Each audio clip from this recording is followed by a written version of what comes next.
Hey everyone. Okay, so this is Dr. Bagley. Today I want to pick it up and we'll start into this book right here.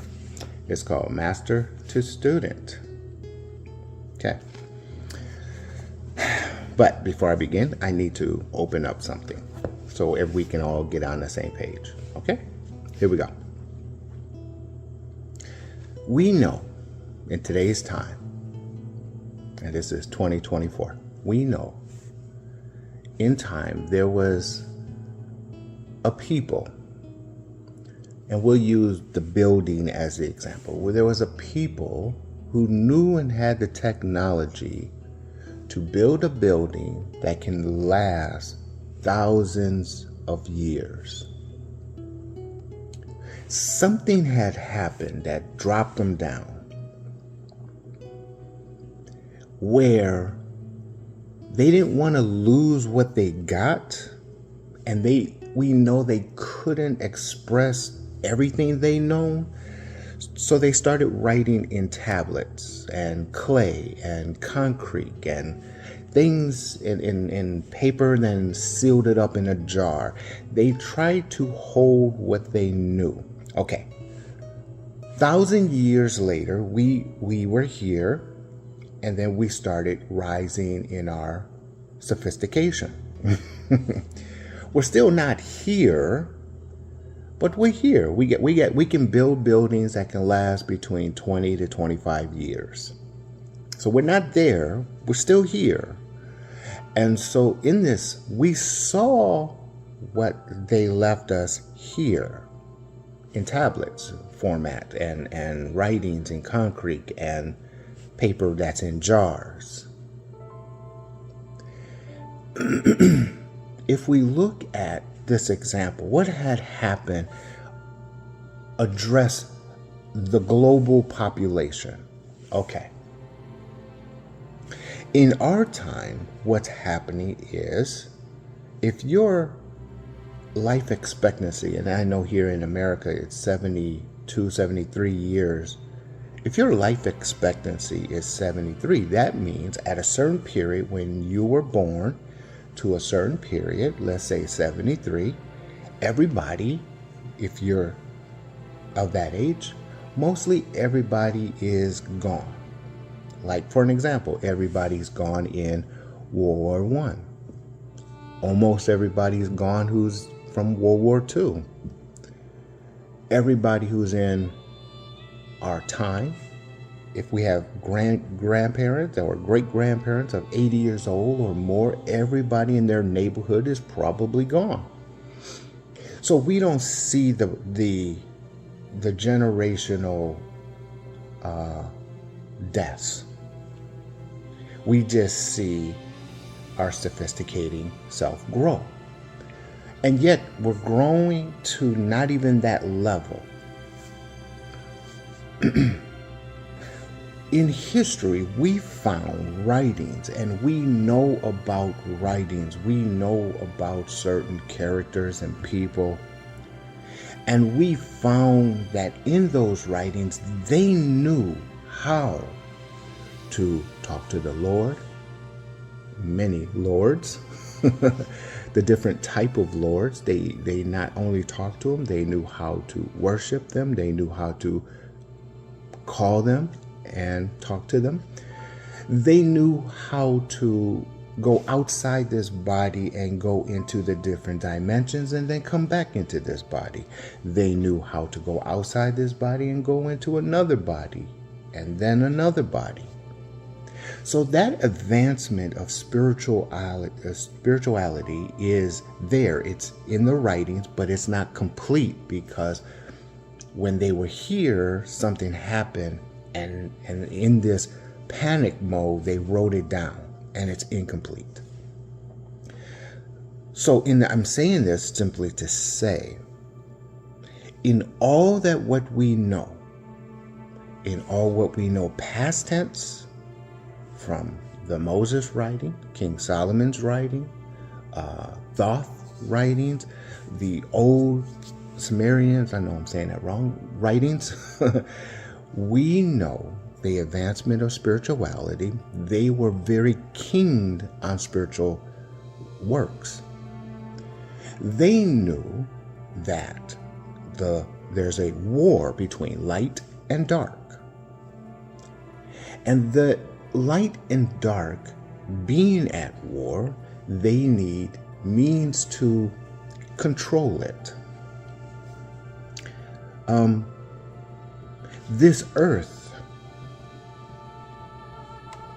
earth is a place of imprisonment. And we were created to let our light shine, is what we've heard. But what does that mean? That means if they're in darkness and we're supposed to let our light shine and we're to guard it, we are prison guards to the darkness. So if the darkness is of spirit and we are of spirit and flesh, physical form, then we should be able to handle it by dressing this earth physically and addressing this earth spiritually. And if we are to address it, how and why are we, is to guard the darkness. Light, in the context, light will always win over the battle of darkness. Why? Because if you look at the sun will always win over the darkness. However, darkness will always be present. If the analogy you can look at is your shadows. Just because we have light doesn't take away darkness completely because of your shadows. And every last one of us have a shadow. Okay. So in this context, what I'm saying is this. You can be the light, and you're supposed to be the light. That was our creation aspect. But then what are you doing now that you're the light? You can guard from the darkness. And so how do I see that? If you see darkness around you, then you're not being the light. You can be the light. You can choose to want to go into the light or go into the darkness. It's a free will choice. But it's a choice. You choose to go into the light, and then you can go into the darkness. You can choose to go outside this body and go into the next dimension and learn from them directly. Or you can choose to learn from yourself. You can choose to go outside your body and go into another body. There's plenty of examples. I guess the one in today's time, meaning our timeline, there was this one boy who says that he's Gucci or something like that, fashion designer. So let's assume he knows what he's talking about, and let's assume that Gucci, the spirit of Gucci, came back into this boy and he's doing what he's doing. The point is, when you are the light and when you are the darkness, there are tools, means to control, to guard each other. The darkness, we know their tools very well, and they're guarding against the light or trying to extinguish the light, and you can see it very clearly in today's time. The reason is because the light are afraid to use the tools to guard them. And so if you think about it, every movie like the comic book movies, you'll see the light has superpowers, and you see the dark side has superpowers, and they're superpowers against superpowers. Do you not realize that they're using that in the analogy of the spiritual side of themselves? That the comic book superpower good guy, the light, they have superpowers to hold back the darkness. and the darkness has superpowers, and they're using their superpowers to hold back the light. And you'll see a battle between magic against magic, superpower against superpower. In the old movies, back in the days, before there were color, they had superpowers. They call it witch. Remember? I don't know if you're that old. You're not that old. There was a white witch and there was a dark witch. In the cartoons in Disney, there are dark, and there's white, and they both have powers. I say these things is because when the light writes about tools and how to use the tools, when to use the tools, the using and working with the spiritual world within those tools, the objective is to hold back the darkness. But for some people, so they've been tricked that they can't use things like an altar, a table, a candle, colors, incense, circle.